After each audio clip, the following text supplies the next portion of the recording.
Hi hello नमस्कार, मी सोनाली परत एकदा तुमचं माझ्या चॅनलमध्ये खूप खूप वेलकम आहे.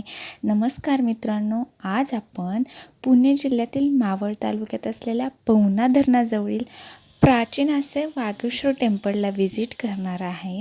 तर हा व्हिडिओ शेवटपर्यंत नक्की बघा आणि मला कमेंट करून सांगा की हा व्हिडिओ तुम्हाला कसा वाटला. आणि त्याची मी थोडीशी हिस्ट्रीही सांगणार आहे. वागेश्वर मंदिर हे भगवान शिवांना समर्पित असलेले अतिप्राचीन मंदिर आहे. या मंदिराचा इतिहास सुमारे 700 ते 1000 वर्षांचा असल्याचे मानले जाते. काही अभ्यासकांच्या मते हे मंदिर मध्यम काळात बांधलेले असून ते हेमाडपंथी वास्तुशैली परंपरेचे साधर्म्य दर्शवते. पूर्वी हे मंदिर पवना नदीच्या काठावर वसलेल्या वागेश्वर गावात होते. गावातील लोकांसाठी हे श्रद्धेचे प्रथम केंद्र होते. इथे महाशिवरात्री, श्रावण महिना आणि इतर धार्मिक उत्सव मोठ्या उत्सवाने साजरे केले जात असत.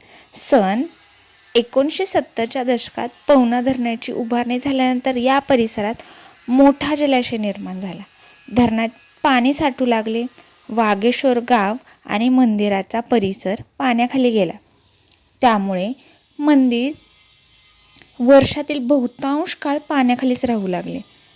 पाणी कमी झाल्यानंतर उन्हाळ्यात ते मंदिर पुन्हा दिसू लागले आणि भाविकांना दर्शनासाठी खुले झाले आणि तिथं गर्दीही खूप वाढू लागली.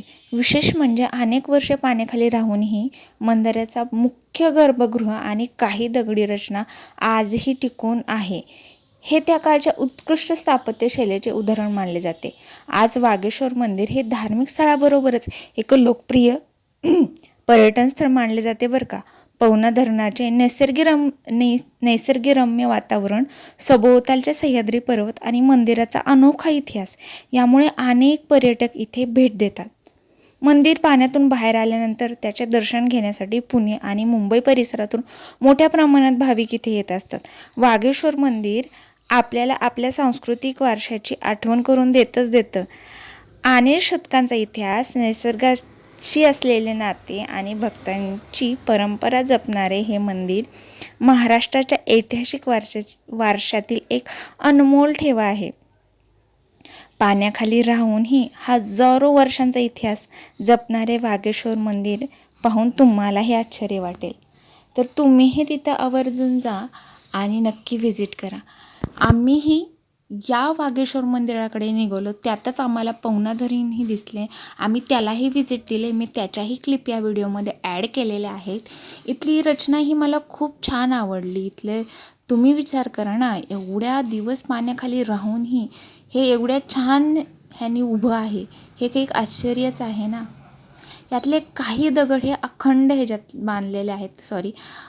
ते पिलर आहेत त्या अखंड दगडात बांधलेले आहेत. तेही इथं मला पाहायला मिळाले. त्यानंतर या मंदिराच्या आजूबाजूला अक्षरशः सह्याद्री पर्वतांची एक कडाच आहे आणि त्यामध्ये आय थिंक तुंगी समथिंग काय आहे, तुंगी किल्ला आहे ना, तोही तिथं मी लांबूनच पाहिला. मी एका ठिकाणी तुम्हाला असं वरती हात करून दाखवलेला आहे तो. आणि इथे एवढे सारे तुम्हाला स्टेही करण्यासाठी जायचं असेल तर तुम्ही जाऊ शकता. तिथे खूप सारे रिसॉर्ट आहे ह्या पर्वतावरती. खूप सारे असे छान छान स्पॉट आहेत की तुम्ही तिथे थांबू शकता, नाश्ता करू शकता, तिथला व्ह्यू एन्जॉय करू शकता. आणि असंच आमच्यासारखी तुम्हीही छोटी ट्रिप प्लॅन करा आणि तिथे आवर्जून जा. कारण एक आश्चर्यच आहे ना की वर्षातले काही दिवस हे मंदिर तर पाण्याखालीच असतं आणि फक्त 2-4 महिन्यांसाठी हे फक्त वरती येतं. तुम्ही ह्याची रचना तुमच्या डोळ्यांनी पाहू शकता, किती आश्चर्यकारक करणारी आहे.